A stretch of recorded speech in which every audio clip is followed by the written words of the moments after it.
More on that bill and the latest in cybersecurity. Let's bring in Alex Stamos, Chief Security Officer of AI startup Corridor. He's previously worked as Chief Security Officer at Facebook. Alex, we're always appreciative. Thanks so much for joining us. Thank you.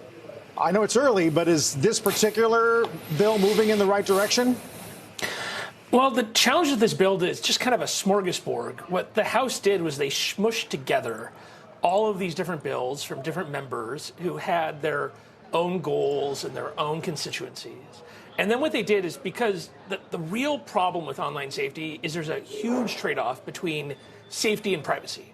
And there's a lot of legitimate concerns as people have watched what's happening overseas, is that the real challenge is, if you want to know and you want to keep kids safe, is you have to know their age. We've all seen the little drop downs of like, tell us your birth date. And when you work at these companies, there's a shocking number of like 107-year-olds, right? As people say they're born in, 1920 or something like that.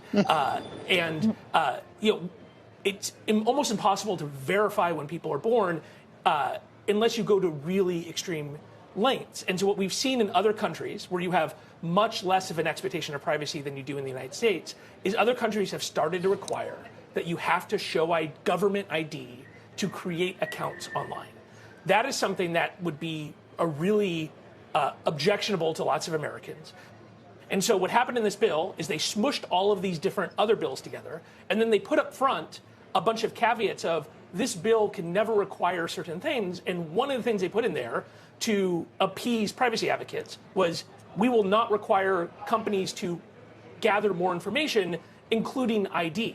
So nobody knows how this bill will possibly work because it creates all these new requirements for safety for kids. And then they said, but you can't require ID. So right. It's honestly, the bill really doesn't make any sense. It just seems like kind of a messaging bill, and nobody thinks it's going to pass in the Senate, partially because of that. Yeah, wouldn't be the first time on that front. Where are we on the use of AI from a defensive posture, trying to fight back against incoming risks? Oh, God, if you want to talk about messes, that is a humongous mess. So the White House created a huge disaster for the U.S. AI industry a couple of weeks ago when they banned Anthropic's Fable model. Fable was, when it came out, the most powerful model available to Americans. It was only out for a week, at which point Amazon had some complaints that they sent over to Anthropic about some capabilities they thought Fable should not have. Now, unfortunately, the White House got a hold of this report, totally overreacted, and then on a Friday afternoon, banned it with only 90 minutes of warning to Anthropic.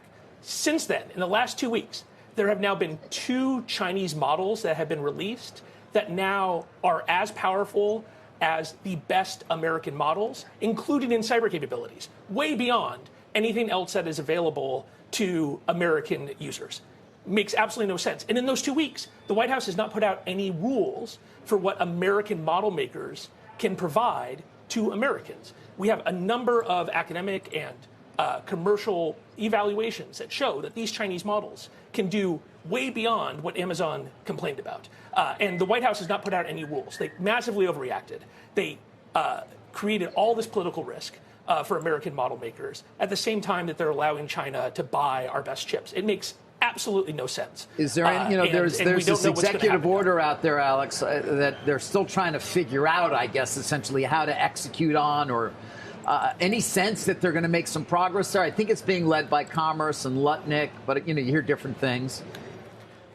Yeah, and so there's supposed to be this group in Commerce that makes these rules. We were in the process of these rules being created kind of with industry, with NIST, this really kind of complicated process. This all started in the Biden administration. And then on the first day of the Trump administration, they threw that whole process away, right? Because they're going to be not regulate, AI first. Kind of the people here in Silicon Valley that supported Trump wanted no AI regulation. They thought that there's no possibility that AI would create any risk, which I disagree. There really are risks from AI. But if we're going to regulate it, the process has to be thoughtful. It has to be based upon science. It can't be knee-jerk on a Friday afternoon. And then all of a sudden, they decide that AI risk exists, but they had thrown away all of the process that had started under the Biden administration. And all of those people, a lot of them had been fired. They had been laid off, and none of this process existed. So, here we are with the Chinese shipping models and beating us, and OpenAI's best model is not available right now because apparently the White House is hand approving what companies get access to GPT 5.6. That is not how we do this in America. That is like capitalism with Chinese characteristics. It's crazy.